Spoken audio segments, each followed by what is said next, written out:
আল্লাহ আমাদের ছোট্ট একটা কাজের জন্য আমাদের প্রতি নারাজ হয়ে যায়।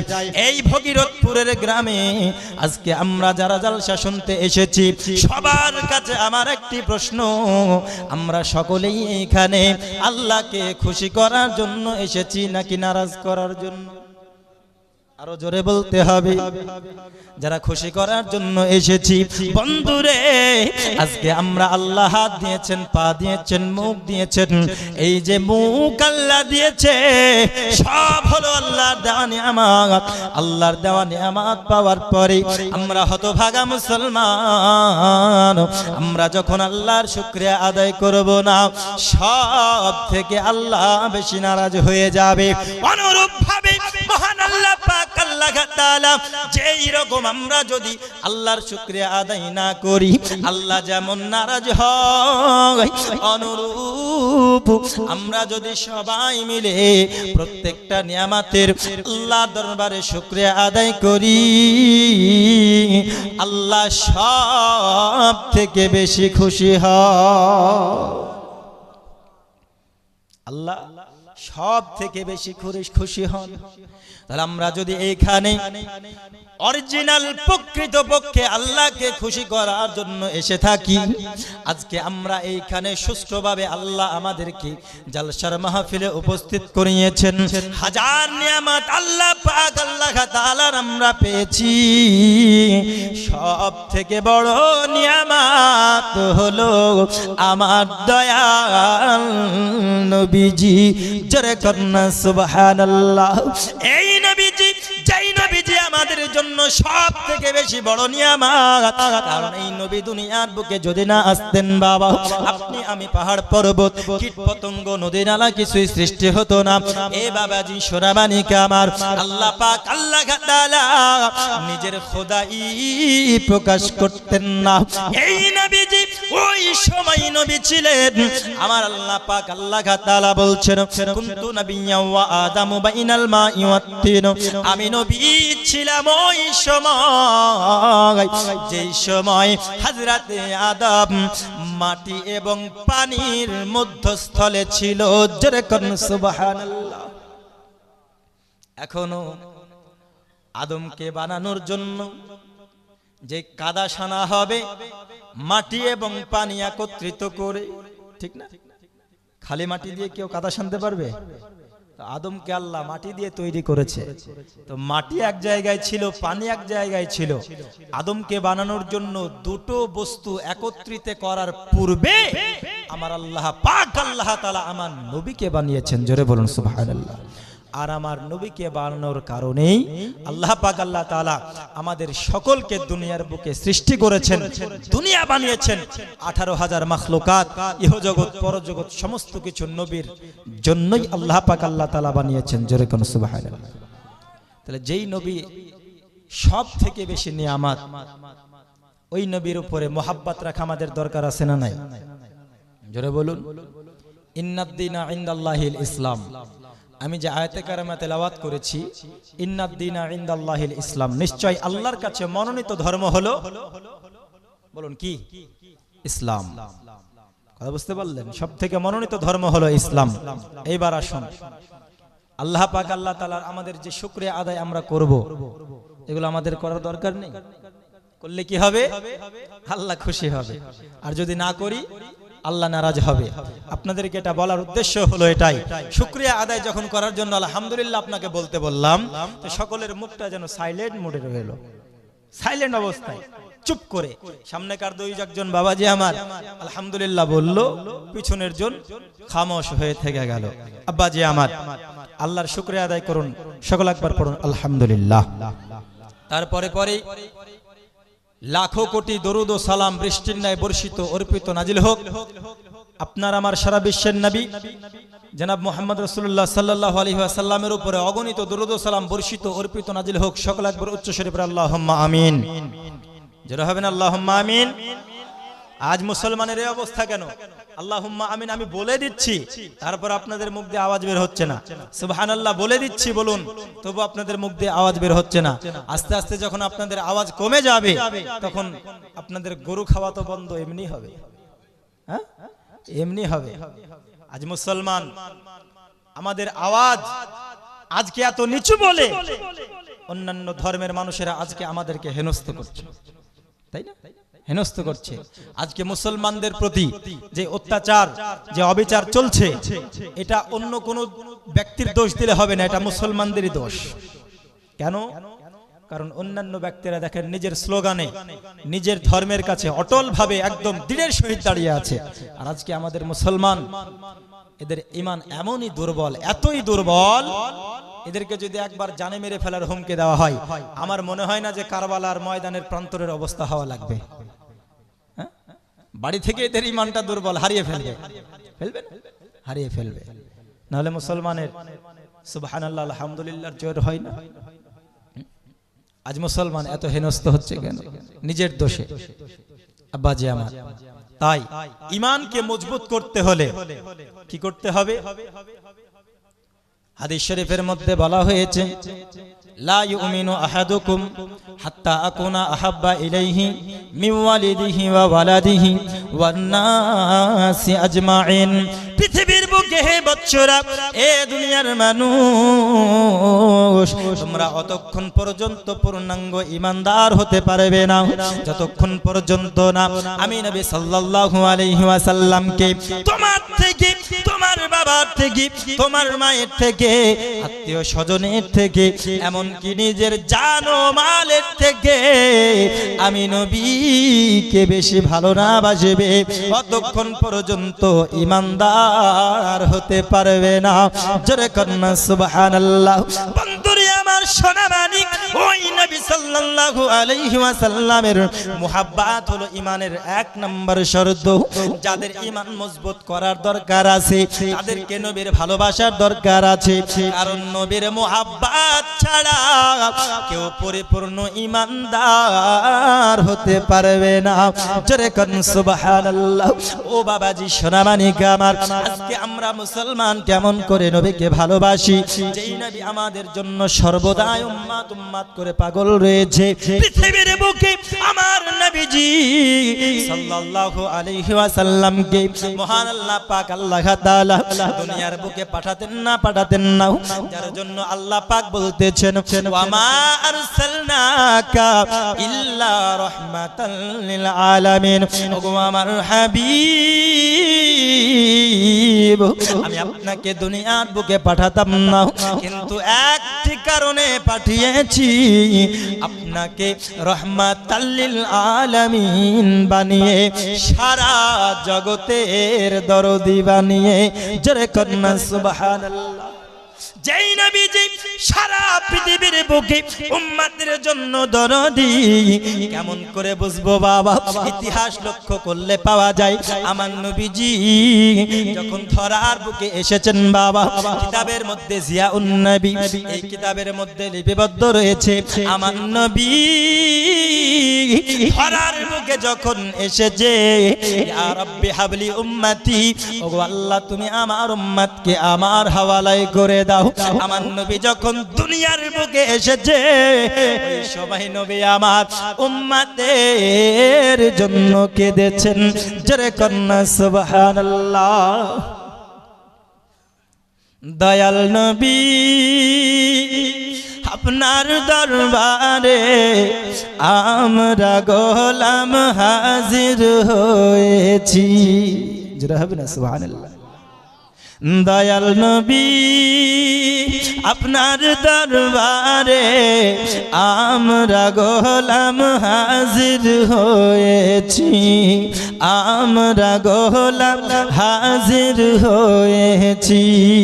ওগো যেদিন তোমায় দেখেছি মনে আপন ভেবেছি, যেদিন তোমায় দেখেছি মনে আপন ভেবেছি, এখন তোমার ছবি ভাসে গো অন্তরে।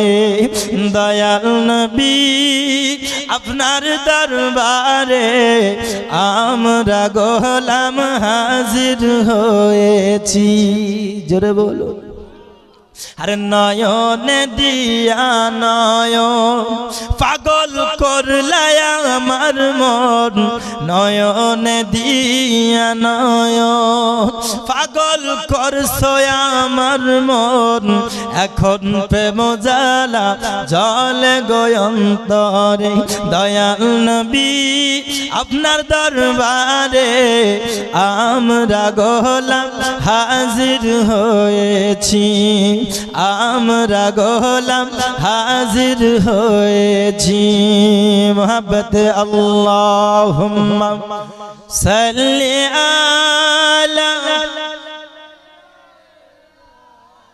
মাওলানা মুহাম্মদ ওয়া আলা আলি সাইয়্যিদিনা মাওলানা মুহাম্মদ সাল্লাল্লাহু আলা মুহাম্মাদিন।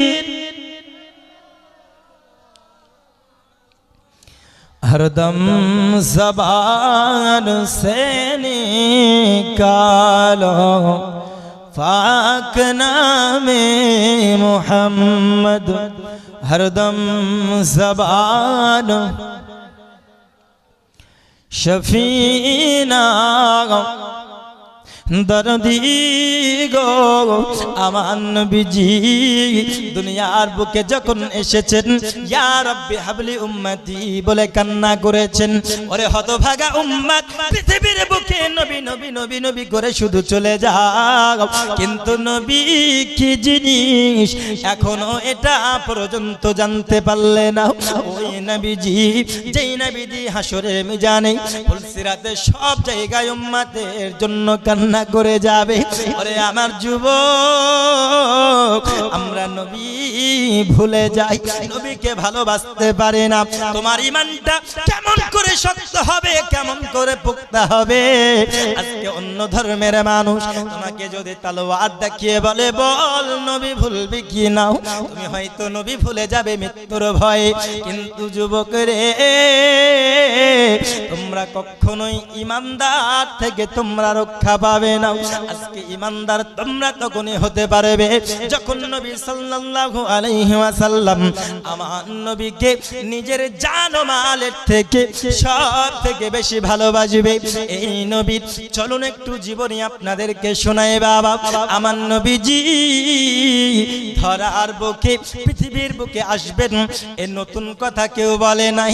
আমার আল্লাহ পাক পৃথিবীর বুকে, আমার আল্লাহ পাক কুরআনের পূর্বে তাওরাত জবর ইনজিল এবং এই রকম ভাবে যত কিতাব দুনিয়ার বুকে পাঠিয়েছেন বাবা, সমস্ত কিতাবের মধ্যে লিপিবদ্ধ করেছিলেন আমার হাবিব আখির জামানায় আমার নবী সাল্লাল্লাহু আলাইহি ওয়াসাল্লামকে আমি পাঠাবো।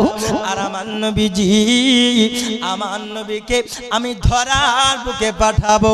ওই নবীজি যেই নবীকে আমি আল্লাহ না বানালে আসমান বানাতাম না, আমি জমিন বানাতাম না, আমি চন্দ্র সূর্য কিছুই বানাতাম না, এমনকি আমি যে আল্লাহ, আমার এই আল্লাহ তো আমি প্রকাশ করতাম না। জোরে জোরে কন্যা সুবহানাল্লাহ। আল্লাহ বলছে ওই নবী দুনিয়ার বুকে যাবেন, হে নতুন কোনো বার্তা নয়। নবী আসার অনেক পূর্বে থেকে নবী আসার নিদর্শন দেওয়া হয়েছে এবং ওই সব কিতাবের মধ্যে লিপিবদ্ধ করা হয়েছে। আমার নবী সাল্লাল্লাহু আলাইহি ওয়াসাল্লাম যিনি হবেন, তিনার পিতা হবে আব্দুল্লাহ, আর তিনার মাতা হবে আমিনা, এবং তিনার দাদা হবে আব্দুল মুত্তালিব। কুরাইশ বংশ থেকে জন্ম নেবেন। জোরে বলুন সুবহানাল্লাহ। কোন বংশ? কুরাইশ বংশ। আব্বাজি আমার ভালো করে বুঝুন বাবা, তৎকালীন যুগে মক্কার সরজমিনে কুরাইশ বংশ এমন নামি দামি বংশ ছিল। হযরত আব্দুল মুত্তালিব তিনি আপনার যখন কোন সাধারণ মানুষের সামনে যেতেন বাবা, সমস্ত মানুষ হযরতে আব্দুল মুত্তালিবের কাছে মাথা নত করে নিতেন, সম্মান সবাই জানাতেন। জোরে কন্যা সুবহানাল্লাহ। আমার আল্লাহ পাক আল্লাহ তাআলা তিনার হাবিবের যে এত সম্মান, আল্লাহ পাক বলেছেন ওয়ারাফা'না লাকা যিকরাক। ওগো আমার হাবিব, আমি আল্লাহ পৃথিবীর জমিনে আপনার সম্মান উঁচা করে দিয়েছি। যার সম্মান আল্লাহ উঁচা করেছেন কেউ কমাতে পারবে? জোরে বলুন পারবে? যার সম্মান এত উঁচু হতে পারে, ওই নবীকে এমন বংশে আল্লাহ তো পাঠাবেন না যেই বংশের কোনো সম্মান থাকবে না। পাঠাবে? এই বংশে তো পাঠাবে না। তাই বাবাজি গভীর মনোযোগ, কুরাইশ বংশ মক্কার সরজমিনে এত নামী বংশ ছিল, সমস্ত গোত্রের মানুষেরা কুরাইশ বংশকে অতি সম্মান জানাতো। এবং হযরতে আব্দুল মুত্তালিব, হযরতে আব্দুল্লাহ ছিলেন সব থেকে ছোট সন্তান। জোরে কন্যা সুবহানাল্লাহ। এই সব থেকে ছোট সন্তান যার বর্ণনা এ বাবাজি আল্লাহ পাক আল্লাহ তাআলার আপনার বিগত দিনে যে কিতাবগুলো এসেছিলেন সমস্ত কিতাব পড়ে পাদ্রীরা জেনে নিয়েছিল, রাহিরা জেনে নিয়েছিল, এই হলো সেই আব্দুল্লাহ যার সঙ্গে যেই মেয়ে বিবাহ করিবে তার গর্ভে এমন একজন নক্ষত্র জন্ম নেবে, এমন একজন মহামানব জন্ম নেবে যার কথা দুনিয়া সমস্ত মানুষ চলাফেরা করবে। জোরে বলুন সুবহানাল্লাহ। যার কথায় সবাই দুনিয়ার মানুষ চলবে, তার ওয়ারিশ কোথা থেকে জন্ম নেবে? হযরতে আব্দুল্লাহ। এর উরুশ থেকে যেই মহিলাকে বিয়ে করবে সে হবে হাবিবুল্লাহ, জগৎগুরু মহামানবের মা। জোরে বলুন সুবহানাল্লাহ। বন্ধুরে আমার, মক্কার সরজমিনে হযরতে আব্দুল মুত্তালিব, হযরতে আব্দুল্লাহর বয়স যখন 18 থেকে 19 পেরোলো, ওই সময় হযরতে আব্দুল মুত্তালিব তিনি বিবাহের জন্য, তিনার ছোট সন্তান আব্দুল্লাহর বিবাহের জন্য উপযুক্ত একটি পাত্রী খোঁজন করছেন। কি করছেন? উপযুক্ত একজন পাত্রী। যেমন তেমন পাত্রী হলে আবার চলবে না, যে বাড়িতে টিভি না থাকলে যাব না, হাতে অ্যান্ড্রয়েড মোবাইল না দিলে বিবাহ করব না। আছে না না এরকম? হ্যাঁ বন্ধুরে আমার, কুরাইশ বংশের আব্দুল মুত্তালিব উনি আপনার ভালো বংশের একটি খুব সুনামধন্য মহিলা, পর্দাশীল মহিলা খোঁজন করতেছে। হযরতে আব্দুল মুত্তালিব এবং তিনার ছোট সন্তান আব্দুল্লাহ তিনাকে বিবাহ করার জন্য মক্কার সরজমিনে একাধিক মহিলারা বিবাহের প্রস্তাব দিয়েছিলেন। এবং শুধু তাই নয়, হযরত আব্দুল্লাহ তিনার কপালে আল্লাহ নবীর নূর চমকাতো। জোরে কোন সুবহানাল্লাহ। জিয়াউন নবী কিতাবের মধ্যে, এশিয়া মহাদেশের মধ্যে সবথেকে বড় নবীর জীবনীর যেই কিতাব বাবা 7 খণ্ডে বিভক্ত, এই কিতাবের মধ্যে 2 নম্বর খণ্ডের 68 নম্বর পৃষ্ঠার মধ্যে বলতেছেন, ওই আপনার নবীজি সাল্লাল্লাহু আলাইহি ওয়াসাল্লামের নূর মুবারক হযরতে আব্দুল্লাহর পেশানিতে চমকাচ্ছিল। সব মহিলা উকি মেরে থাকতো এক পলক আব্দুল্লাহকে দেখার জন্য।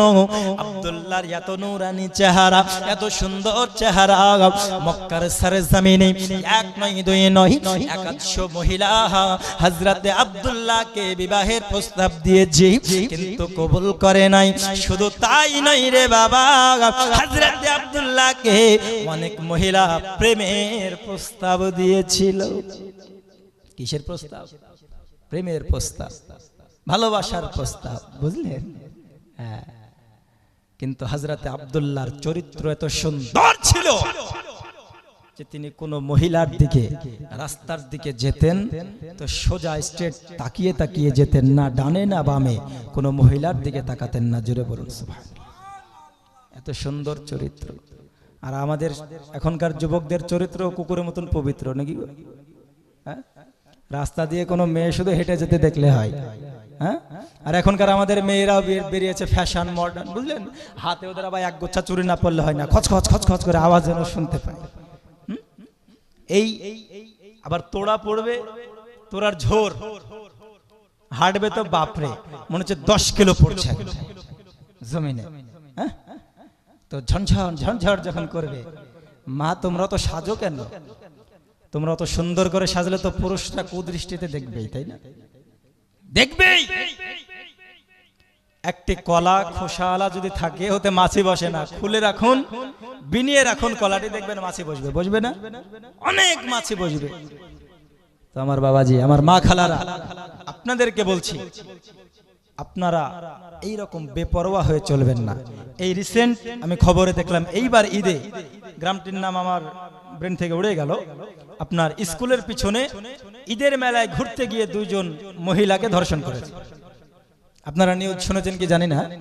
এইবার ঈদে, এইবার, আচ্ছা বলুন তো, ওদের যদি পর্দা থাকতো, কোন পুরুষ এরকম করার সাহস পেত? হ্যাঁ, পেত? পেত না।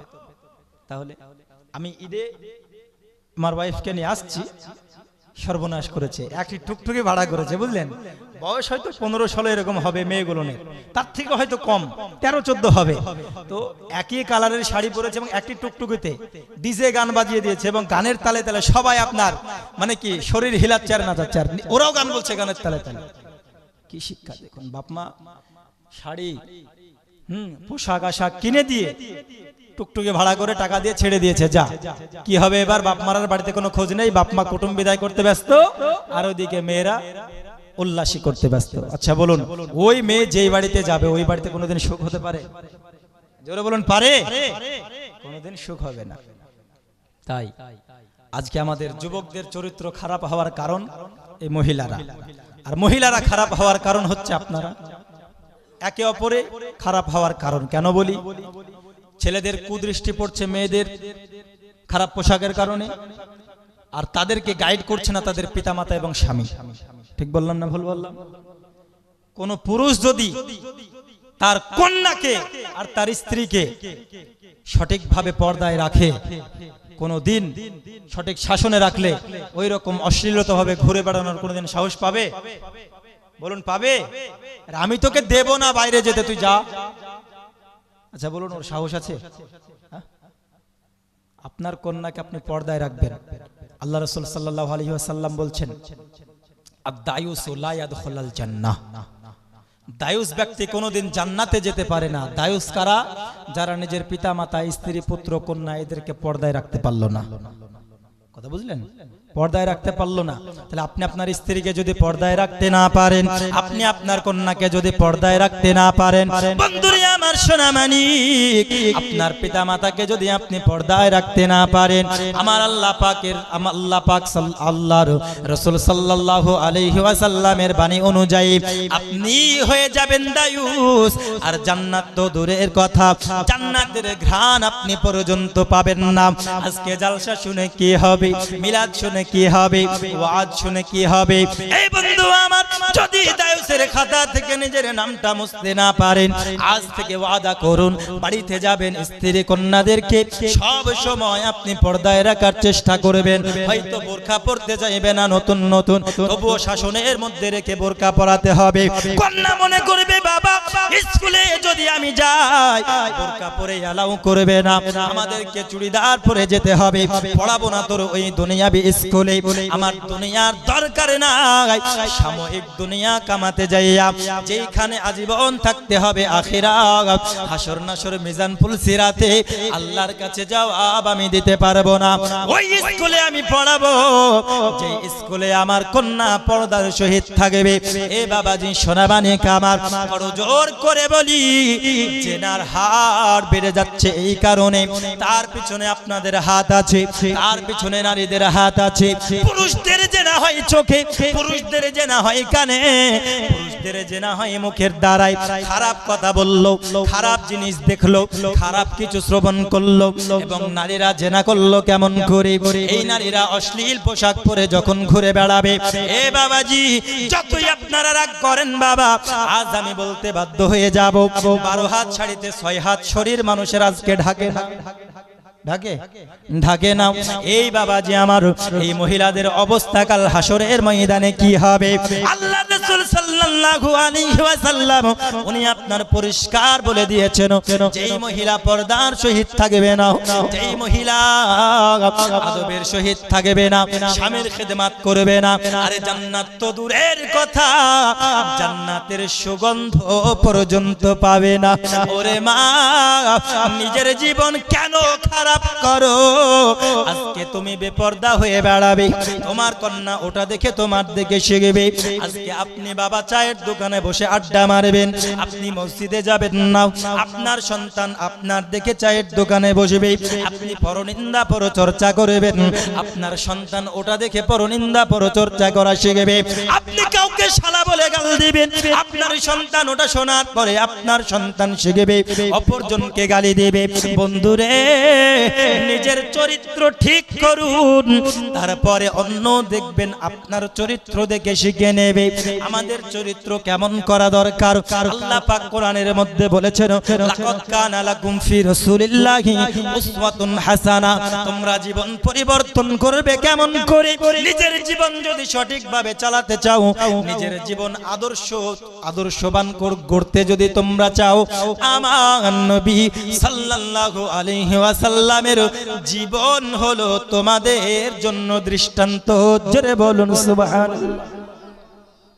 আমার নবীকে তোমরা দেখো, আমার নবীর জীবন হলো তোমাদের জন্য দৃষ্টান্ত। আমার নবী কেমন করে চলেছে একটু লক্ষ্য করো, আমার নবীর সাহাবা কেমন করে চলেছে লক্ষ্য করো, তাবে তাবিঈন কেমন করে চলেছে লক্ষ্য করো। এবং যে বিষয়টা আমি লক্ষ্য করতে বললাম আপনাদেরকে, দরদি হযরত আব্দুল্লাহ তিনি রাস্তা দিয়ে হেঁটে হেঁটে যেতেন, কিন্তু কোন মহিলার দিকে চোখ তুলে তাকাতেন না। জোরে বলুন সুবহানাল্লাহ। এত সুন্দর তিনার চরিত্র, কথা বুঝলেন? এত সুন্দর চরিত্র, কিন্তু সেই চরিত্র আজকে আমাদের নাই। হযরত আব্দুল মুত্তালিব তিনি আপনার আর কতদিন থাকবে? হযরতে আব্দুল্লাহর তো বিয়ে দিতেই হবে, তাই না? হ্যাঁ, আমার নবী সাল্লাল্লাহু আলাইহি ওয়াসাল্লাম দুনিয়ার বুকে আসবেন, তার পূর্বে আমি আপনাদেরকে যেটা পয়েন্টটা ধরাচ্ছি, এটা হয়তো অনেক জায়গায় আপনারা শুনেছেন, এটা খুব কমই শুনতে পারবেন, যে হযরতে আব্দুল্লাহর সঙ্গে হযরতে আমিনার বিবাহটা কেমন করে হলো। বুঝতে পারলেন? একবার মোহাব্বতে দরুদ আল্লাহুম্মা সাল্লি আলা মাওলানা মুহাম্মদ ওয়া আলা আলি সাইয়্যিদিনা মাওলানা মুহাম্মদ সাল্লাল্লাহু আলা মুহাম্মাদিন मुहम्मद हरदम ज़बान पाक नामे हरदम ज़बान से निकालो शफीना আমার মনে জল্পনা কল্পনা নবী যাব আমি সোনার মদিনা। জোরে বলুন সুবহানাল্লাহ। আচ্ছা, আমরা কারা কারা মদিনা যেতে চাই একটু হাত তুলে দেখাই তো, বলুন সুবহানাল্লাহ। যাব আমি সোনার মদিনা, আমার সঙ্গে সকলে একটু বলতে পারবেন না? বলুন, আমার মনে জল্পনা কল্পনা নবী যাব আমি সোনার, আরো জোরে যাব আমি সোনার মদিনা, বলো যাব না বাবা বাবা গো, যাব আমি সোনার। আমার মনে জল্পনা কল্পনা নবী যাব আমি সোনার। নবী মনটায় আমার অনেক খুশি, নবীজিকে ভালোবাসি। বলুন সুবহানাল্লাহ। ও বাবা মনটায় আমার অনেক খুশি, নবীজিকে ভালোবাসি। মনটায় আমার অনেক খুশি, নবীজিকে ভালোবাসি। ভালোবেসে তৃপ্তি মিটে না, বলো ভালোবেসে না না না গো, যাব আমি সোনার মদিনা। আমার মনে জল্পনা কল্পনা নবী যাব আমি সোনার। নবী তোমায় ভালোবাসে যারা, আল্লাহর ওলি হয় গো তারা। জোরে হবে না সুবহানাল্লাহ। নবী তোমায় ভালোবাসে যারা আল্লাহর ওলি হয় গো তারা তোমায় ভালোবাসে যারা আল্লাহর ওলি হয় গো তারা থাকে না তো চিন্তা ভাবনা তাদের থাকে না তো চিন্তা ভাবনা না না গো যাব আমি সোনার মদিনা আমার মনে জল্পনা কল্পনা নবী যাব আমি নবী আমার মনে জল্পনা কল্পনা নবী যাব আমি সোনার মদিনা জোরে করুন সুবহানাল্লাহ দরদি গো আমার নবীজি সাল্লাল্লাহু আলাইহি ওয়াসাল্লামের আব্বা জান আব্দুল্লাহ এবং হযরত আমিনা তিনার বিবাহ কেমন করে হলো একটু চলুন আপনাদেরকে জানিয়ে দিই আমার আব্বাজি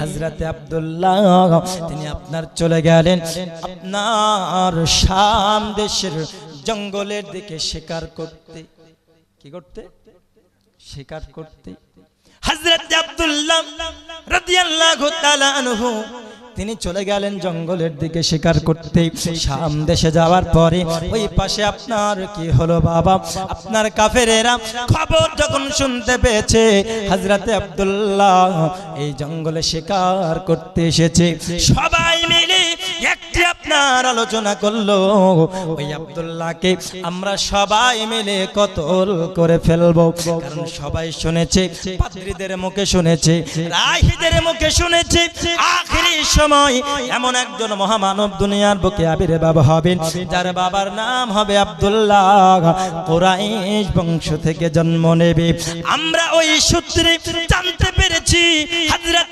আব্দুল্লাহ হলো এটা আর তেনার পিতার নাম হলো আব্দুল মুত্তালিব একই বংশ কুরাইশ এই কুরাইশ বংশ থেকে এসেছে ওই দেখো আব্দুল্লাহ এই শাম দেশের নগরীতে এই জঙ্গলে আজ শিকার করতে এসেছে আমরা যদি আব্দুল্লাহকে আজকে কতল না করে ফেলি তাহলে আব্দুল্লাহর ওরস থেকে একজন মহামানব দুনিয়ার বুকে আসবে যার কথা উপরওয়ালা তাওরাত জবুর ইনজিলে পরিষ্কার ভাবে বলে দিয়েছে ওই আব্দুল্লাহর সন্তান ওই মুহাম্মদকে আসমানে যার নাম হবে আহমদ জমিনে যার নাম হবে মুহাম্মদ ওই মুহাম্মদকে যদি দুনিয়ার বুকে আসতে আমরা দিই তাহলে আমাদের হুকুম আর দুনিয়ার বুকে চলবে না কি হবে দুনিয়ার বুকে আর চলবে না যেহেতু আল্লাহ বলে দিয়েছেন আসমান জমিনে চলে আসতে পারে জমিন আসমানে চলে যেতে পারে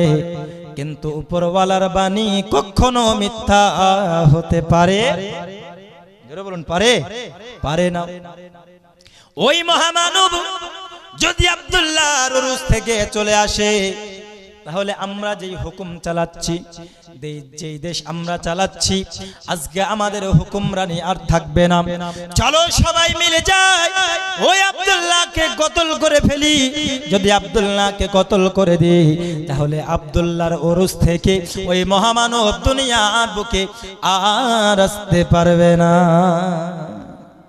কথা বলছেন আর আসতে পারবে না হযরত আব্দুল্লাহ রাদিয়াল্লাহু তাআলা আনহু তিনি আপনার যখন শিকারে মগ্ন হয়েছেন ওই কাফেরের দল কি করলো ওই শাম দেশের জঙ্গল চতুর্দিক থেকে ঘেরাও করে নিয়েছে সবাই মিলে প্ল্যান করেছে কেমন ভাবে আমরা আব্দুল্লাহকে হত্যা করব যে আব্দুল্লাহ যেন টেরও না পাই ওরে আমার যুবক আব্দুল্লাহ যেন টের না পাই কিন্তু আব্দুল্লাহ যার ওরস থেকে আমার দয়াল নবীজি দুনিয়ার বুকে আসবেন ওই আব্দুল্লাহকে রক্ষা করবেন কে আরো জোরে বলতে হবে আল্লাহর নাম এত আসতে জোরে বলুন কে আল্লাহ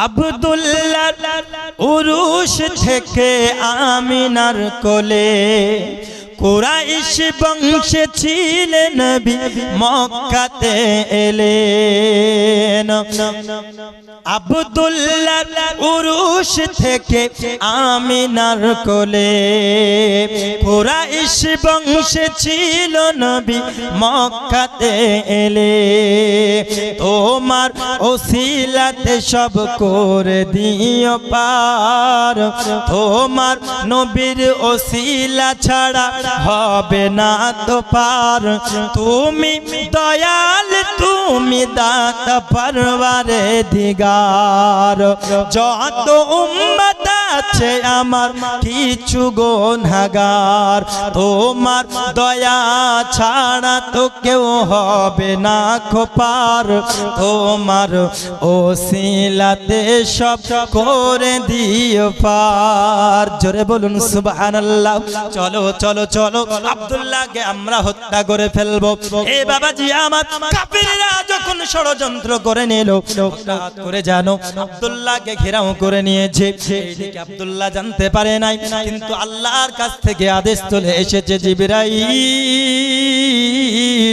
যাও যাও যাও তুমি আমার হাবিবুল্লাহ তিনার আব্বা জানের আজকে জানের সংকট রয়েছে জিবরাইল শোনো আজকে আমার হাবিবের আব্বা জানের সংকট রয়েছে ওরে আমার জিবরাইল আমি যার উরুস হইতে আমার আখিরি জামানার নবী সাল্লাল্লাহু আলাইহি ওয়াসাল্লামকে আমি আল্লাহ এত ভালোবাসেছি এত আমি মোহাব্বত করি যার উরুস থেকে দুনিয়ার বুকে পাঠাবো ওই হাবিবের আব্বা জানের যেন কোনো রকমের ক্ষতি না হয় যাও জিবরাইল যাও তুমি সওয়ারি নিয়ে চলে যাও এবং যাওয়ার পরে আব্দুল্লাহকে তুমি রক্ষা করে নাও এ বাবাজি সোনামানি গাবার হযরত আব্দুল্লাহকে রক্ষা করার জন্য জিবরাইল তিনি চারটি ফেরেশতাদের সওয়ারি নিয়ে এসেছিলেন কয়টি চারটি যানবাহন এই সওয়ারির মধ্য থেকে অনেকজন আপনার কি করলো ওই সময় তীরের যুগ কিসের তীরের আঘাত করে আব্দুল্লাহ রাদিয়াল্লাহু তাআলা আনহুকে যারা হত্যা করতে এসেছিল তাদের সবাইকে একে একে একে একে আল্লাহর তরফ থেকে জিবরাইল যে সওয়ারি নিয়ে এসেছিলেন ওই সওয়ারিরা ফেরেশতাদের সওয়ারি সমস্ত কাফেরদেরকে ধ্বংস করে দিল এইদিকে হযরত আব্দুল্লাহ নিজে টেরও পায় না নিজে টেরও পায় না কথা বুঝলেন এইদিকে ওয়াহাব বিন আব্দে মান্নাফ বিন জোহরি ইনি কিন্তু এই দৃশ্য দেখছেন এবং দেখার পরে তিনি বাড়িতে গেলেন হযরতে আব্দুল মুত্তালিব সংক্ষিপ্ত আকারে শেষ করি হযরতে আব্দুল মুত্তালিব তিনি আপনার খোঁজ পাওয়ার পরে ওয়াহাব বিন জোহরির বাড়িতে গেলেন যাওয়ার পরে তিনি জিজ্ঞেস করলেন তোমার একটা কন্যা আছে আমি শুনেছি এবং মক্কার সরজমিনে সমস্ত শাম নগরীতে ওই মহিলার সুনাম গুজে শুধু সুনাম ছড়াই তো তোমার কন্যার নাম তিনার নাম হচ্ছে আমিনা জোরে বলুন সুবহানাল্লাহ হযরত আব্দুল মুত্তালিব যেই রকম কন্যা চাইছিলেন ওই রকম কন্যা তিনি পেয়ে গেলেন এবং হযরত আব্দুল্লাহর সঙ্গে আমিনার বিবাহ হয়ে গেল জোরে বলুন সুবহানাল্লাহ বিবাহ হওয়ার পরে হযরত আব্দুল্লাহ তিনি যখন গ্রামে ঘোরাঘুরি করতেছেন যেই মহিলারা হযরত আব্দুল্লাহকে বিবাহের প্রস্তাব প্রেমের প্রস্তাব দিয়েছিলেন এবার একটু ঠাট্টামূলক ওই মহিলাদেরকে আব্দুল্লাহ জানতে চাইছে ওরে কন্যারা তোমরা যে আমায় প্রেমের প্রস্তাব দিচ্ছিলে এইবার কি আমাকে তোমরা প্রেম করবে বুঝলেন প্রেম করবে এরকম ঠাট্টামূলক যখন জিজ্ঞেস করছে সমস্ত মহিলারা বলছে এক কথায় এই আব্দুল্লাহ আমরা সবাই তোমার তোমার চেহারা দেখে প্রেমে করতে চাই নাই, তোমার চেহারা দেখে বিয়ে করতে চাই নাই। গো আব্দুল্লাহ, তুমি হয়তো জানো না, আমরা শুনেছি আখিরে জামানায় মহামানব যিনি হবেন তিনি আপনার উরুস থেকে হবে, আর আমরা সবাই আপনার পেশানিতে ওই নবীর নূর দেখতে পেতাম। ওই নবীর নূর চমকাতো। কিন্তু আব্দুল্লাহ, আজ তো আমি দেখতেছি তুমি আমায় প্রেমের প্রস্তাব দিচ্ছ, কিন্তু আমি জানতে পেরে গেলাম তুমি আমার সঙ্গে ঠাট্টা করছো, কারণ তোমার বিবাহ হয়ে গেছে, আর তোমার কপালে যেই নূর ছিল ওই নূর যার সঙ্গে তোমার বিবাহ হয়েছে ওই মহিলার গর্ভে চলে গেছে। ওগো আব্দুল্লাহ, যার জন্য আমি তোমায় বিবাহ করতে চাচ্ছিলাম তাকে তো আমি পেলাম না, এখন আমি আব্দুল্লাহ তোমায় বিবাহ করতে পারবো না। নবীর নূর, নবীর আসার আগমনের বার্তা কত আগেই আল্লাহ পাক আল্লাহ তাআলা দিয়ে দিয়েছেন, বলুন সুবহানাল্লাহ। এই নবী যখন দুনিয়ার বুকে আসলেন, তাহলে নবী উম্মতের জন্য যে কাঁদলেন, সেই নবীকে আমাদেরকে ভালোবাসতে হবে না? বলুন না, ভালোবাসতে হবে কি হবে না? কিন্তু আমরা ভালোবাসবো কেমন করে? আজকে আমরা তো মানুষ নেশাতেই পাগল, হ্যাঁ, নেশাতেই পাগল, পরনিন্দা পরচর্চাতে পাগল। নবীকে ভালোবাসতে হলে নবীর আদর্শকে আগে নিজের করে নিতে হবে, ঠিক না? নবীকে ভালোবাসা নবীর প্রতি তখন হবে যখন নিজের আদর্শটা নবী সাল্লাল্লাহু আলাইহি ওয়াসাল্লামের মতো হবে। কিন্তু আমাদের বর্তমান পরিস্থিতি, নবীকে ভালোবাসা তো দূরের কথা বাবা, নিজের বাড়ির স্ত্রীকে ভালোবাসতে পারে না, হ্যাঁ, সব সময় ঝগড়া। আর এখনকার মানে কি, মহিলারাও তো আপনার 420, কিছু একটু বললেই হয়, সামনে মায়ের বাড়ি ফোন করে, মা, বুঝলেন? হ্যাঁ, মানে কি হয়, আগুনে যেমন পেট্রোল ছিটিয়ে দিলে যেমন হয়, ব্রাম করে আবার উঠে পড়ে, তো ওই রকম ধরে। আর বর্তমান পুরুষদেরও খুব ধৈর্য কম, ঠিক না? খুবই ধৈর্য কম, যার জন্য আর এই জন্য ধরেন মারামারি কাটাকাটি হচ্ছে, যার জন্য অনেক সংসার এমন নষ্ট হচ্ছে না, নষ্ট হয়ে যায় ঝামেলার কারণে। আরো বড় ঝামেলা হওয়ার কারণ হচ্ছে এখন মহিলারা যেটা সহ্য করতে পারে না, সেটা হচ্ছে নেশা, ঠিক না? নেশা, তাসের নেশা, মদের নেশা, লটারির নেশা, চায়ের দোকানে আড্ডা মারার নেশা, 12টা 1টা পর্যন্ত। যুবক, তুমি তোমার স্ত্রীর ভালোবাসা নেওয়ার মুখাপেক্ষী, কিন্তু তোমার স্ত্রী খুব জোর হলে তোমার জন্য 9টা 10টা পর্যন্ত অপেক্ষা করতে পারবে। তুমি চায়ের দোকানে বসে যদি তুমি 1টা পর্যন্ত তাস খেলে, মদ পান করে, গাঁজা খেয়ে বাড়ি যাও, 1টা পর্যন্ত কি তোমার স্ত্রী অপেক্ষা করবে? করবে না।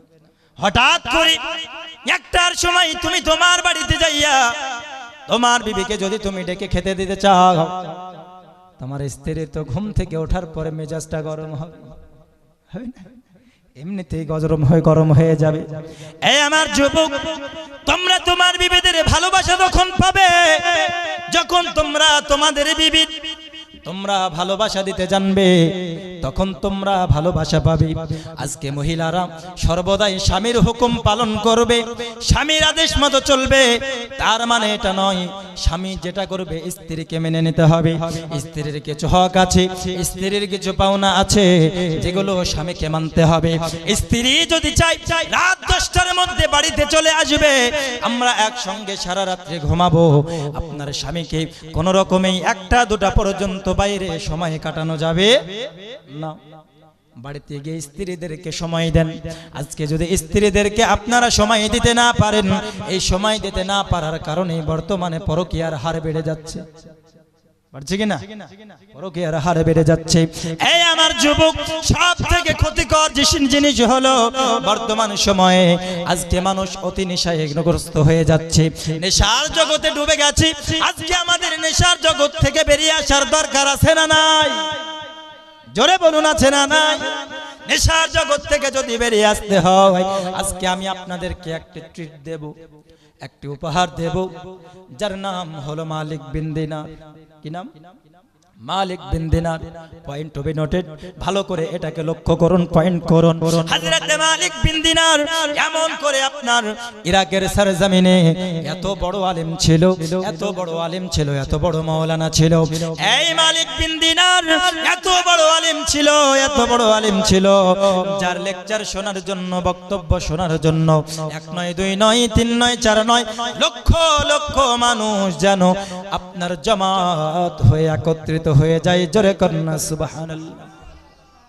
আজকে আমি মুজাক্কির হোসেন, আমার ওয়াজ শোনার জন্য হয়তো এখানে 100 থেকে 150, মহিলাদেরকে ধরে খুব জোর হবে 500, তার বেশি মানুষ আসে না, কিন্তু মালিক বিন দিনারের শুধু বক্তব্য শোনার জন্য লক্ষ লক্ষ মানুষ ভাঙতো।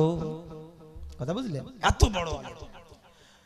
যখন মালিক বিন দিনার বক্তব্য দিতে রেডি হবেন, এই সময় হযরতে মালিক বিন দিনারকে একজন শ্রোতা দাঁড়িয়ে যাওয়ার পরে বলতেছে, হুজুর মালিক বিন দিনার, আপনি আমার একটি প্রশ্নের আগে উত্তর দিন, তারপরে বক্তব্য শুরু করুন। ভালো করে বুঝুন, নেশার জগৎ থেকে যদি ফিরে আসতে হয়, আজকের এই ওয়াজটি আপনার জন্য। মালিক বিন দিনারকে বলছে, আমার একটি প্রশ্নের আপনি উত্তর দিন, তারপরে আপনার বক্তব্য শুরু করুন। মালিক বিন দিনার বলতেছে, বলো কি প্রশ্ন করবে? ওই ব্যক্তি বলতেছেন, হুজুর আমি আপনার ব্যাকগ্রাউন্ড সব জানি, আমি আপনার পিছনের জীবন সব জানি। আজকে আপনি বক্তব্য দিতেছেন আলিম হইয়া, আপনি আজকে বড় মাওলানা হয়েছেন, কিন্তু আজকে থেকে যদি আমি আপনার জীবনের কয়েকটি বছর পিছনে চলে যাই, আপনি কোনো আলিম ছিলেন না, মাওলানা ছিলেন না। ওগো হুজুর মালিক বিন দিনার, আপনি একজন ছিলেন মদ্যপানকারী, অতি নেশাগ্রস্ত ব্যক্তি। কি ছিল? নেশাগ্রস্ত ব্যক্তি ছিল। এত মদ পান করতেন, এত মদ পান করতেন, দিনের বেলায় সারাদিন মদ পান করে করে রাতের বেলায় আরেক বোতল মদ সঙ্গে বাড়িতে পান করার জন্য নিয়ে আসতেন। এই হচ্ছে মদখোর, বুঝলেন? এমনও মদখোর আছে না, মদখোর গাঁজাখোর, ও গাঁজা খেয়ে আবার টেমরে গুজিয়ে নিয়ে আসে, আনে না? হ্যাঁ, মদখোর, গুলখোর, পানখোর ও সবসময় ধরেন কাছে রেখে দেয়, মানে কি খাওয়ার পরে পরের জন্য প্রস্তুতি নিয়েই রাখে। হযরত মালিক বিন দিনার কি যখন জানতে চাইলেন, আপনি আমায় বলুন আপনার জীবন পরিবর্তন কেমন করে হলো? কারণ আমরা শুনেছি যে নেশার জগতে একবার ঢুকে যায়, নেশার জগৎ থেকে বেরিয়ে আসা অতি মুশকিল হয়ে যায়। মুশকিল হয় না? মুশকিল হয়ে যায়। বাড়ি ঘর বিক্রি করে দেয়, সবকিছু নিঃস্ব করে দেয়, একমাত্র যেই নেশা করবে ওই নেশাগ্রস্ত কেনার জন্য সবকিছু ত্যাগ করে দেয়। ওগো হুজুর মালিক বিন দিনার, তবে আমি আপনার কাছে জানতে চাই, আপনি এত জঘন্য রাস্তা থেকে এত সুন্দর পথে আপনি কেমন করে অগ্রসর হলেন? মালিক বিন দিনার বলতে যে, শোনো শোনো শোনো, আমার জীবন পরিবর্তন হওয়ার পিছনে বিরাট বড় একটি কারণ আছে। জোরে কোন সুবহানাল্লাহ। আজকে জীবন পরিবর্তন করার জন্য কারণটা জানার দরকার আছে না নাই? জোরে বলুন, কারা কারা জানতে চাই একটু হাত তুলি। আরো জোরে কারা কারা জানতে চাই হাত তুলি। মসজিদের উন্নতি কল্পে জালসা কারা কারা 500 টাকা করে দিতে চাই, একবার হাতটা তুলি। দেন যারা হাত তুলেছেন, এই মসজিদের যে উন্নতি কল্পে জালসা হচ্ছে, আমি বেশি চাইবো না, 5 জন ব্যক্তি 500 টাকা করে এসে দিয়ে যাবেন ইনশাআল্লাহ। আপনার কারণে আজকে কি হবে? কোন মানুষ যদি নেশাগ্রস্ত হয়ে থাকে, এই বক্তব্য শোনার পরে ইনশাআল্লাহ আমি 99% চ্যালেঞ্জ দিলাম, তার জীবন একটু হলেও পরিবর্তন হবে। বলুন ইনশাআল্লাহ, জোরে বলুন ইনশাআল্লাহ। টাকা দিতে হবে বলে ইনশাআল্লাহ বেরোচ্ছে না নাকি? টাকা আমি চাইবো না, ले लो उसी से जो दे खुशी से, তাই না? मांगो उसी से जो दे खुशी से, कहो उसी से जो ना कहे किसी से। समंदर का पानी सूखता नहीं, दाता का हाथ रोकता नहीं। নিয়ে নাও তার কাছ থেকে যে খুশি মনে দেবে, বলো তাকে যে অন্য কাউকে না বলবে। সমুদ্রের পানি কোনোদিন শুকায় না, আর দাতার হাত কোনোদিন থামে না, তাই না? অনেক ব্যক্তি এখানে আছে যারা এখনো দেয় নাই। আমি এটা উন্নতিকল্পের জালসা কিনা জানতাম না, তবে আমার পূর্বের বক্তাকে কিছু কালেকশন করতে দেখলাম, তাই মনে হলো 2-5 মিনিট বেশি সময় নেব না, যে আপনার এই 500 টাকা দানের কারণে আজকে কোনো ব্যক্তির জীবন পরিবর্তন হয়ে যাবে। আচ্ছা বলুন, আমাদের সবার শোনা দরকার আছে না নাই? একটু মহাব্বতে দরুদ আল্লাহুম্মা।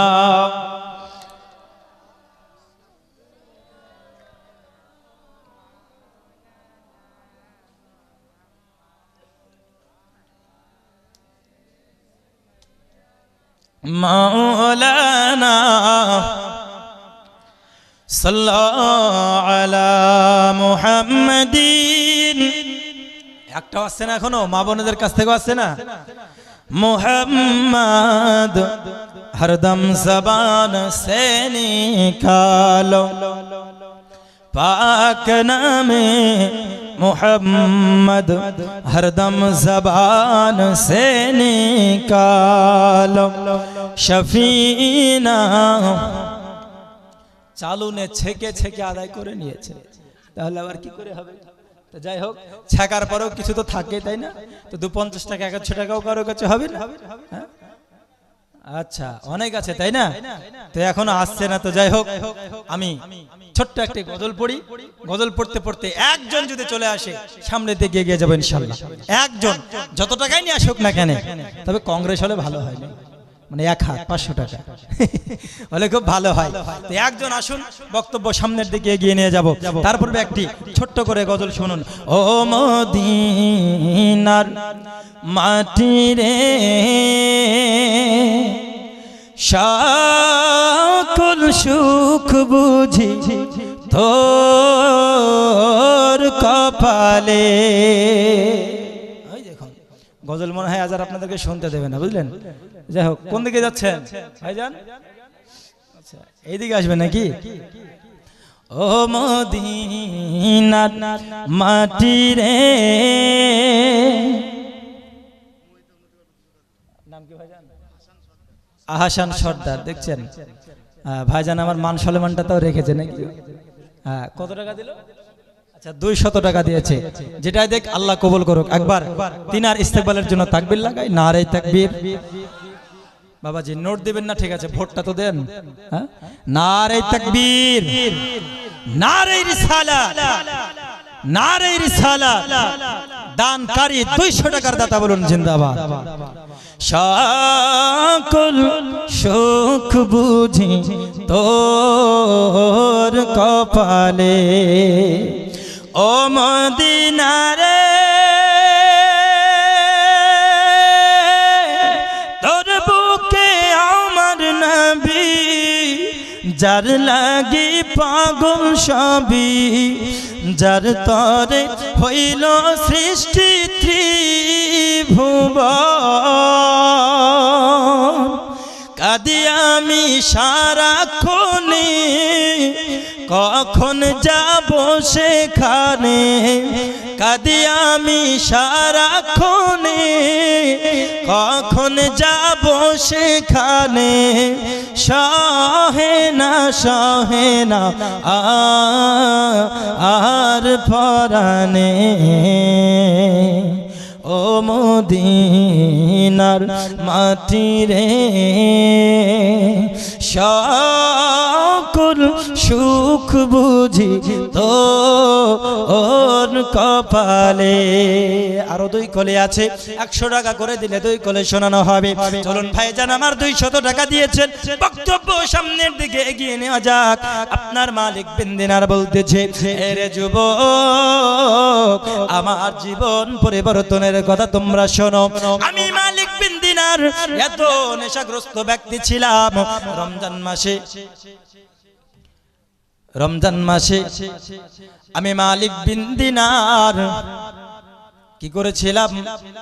আমি মালিক বিন দিনার রমজান মাসের শবে কদরের রাত্রিতে, কোন রাত্রিতে?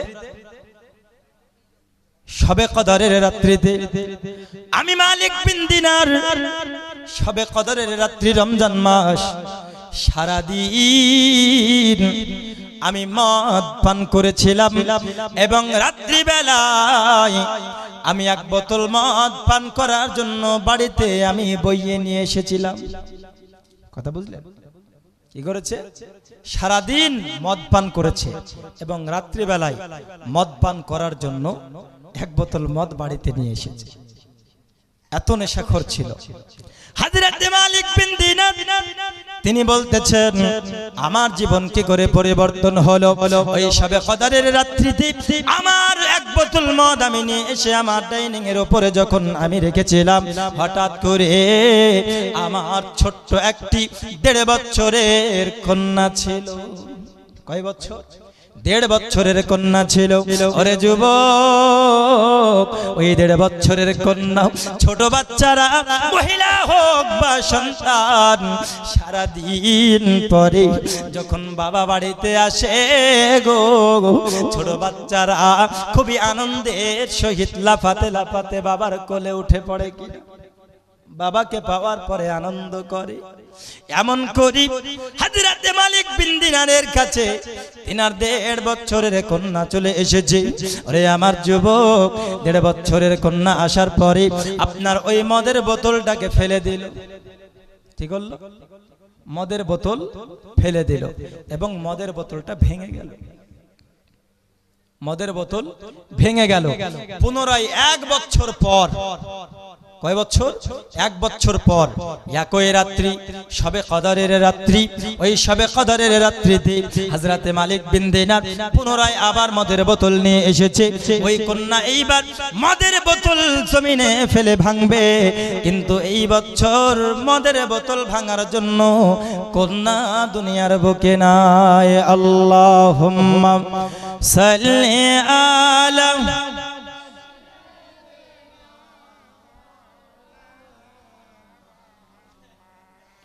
ওয়ালা আলী। এই দেখুন বক্তা চলে এসেছে। তাকবীর লাগান। নারে তাকবীর, নারে তাকবীর, নারে রিসালাত, মাসলাকে আলা হযরত উলামায়ে আহলে সুন্নাত হযরত মাওলানা মুহাম্মদ সেলিম ইসলাম মানদারি সাহেব।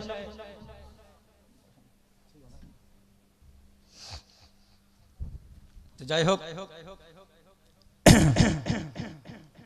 বক্তব্যের সামনের দিকে এগোনো যাবে না, রাত্রি অনেক হয়ে গেল। আর বক্তা চলে এসেছেন, ইনাকে আপনি মুফাসসির বলতে পারেন। তাফসির খুব সুন্দর করে, আমি নিজে শুনেছি, খুব ভালো তাফসির করে। শুনতেও আলহামদুলিল্লাহ খুব ভালো লাগে। তেনার মুখ থেকে আপনারা মূল্যবান বক্তব্য শুনবেন। আমি একবার দুরূদ শরীফ পাঠ করুন। আল্লাহুম্মা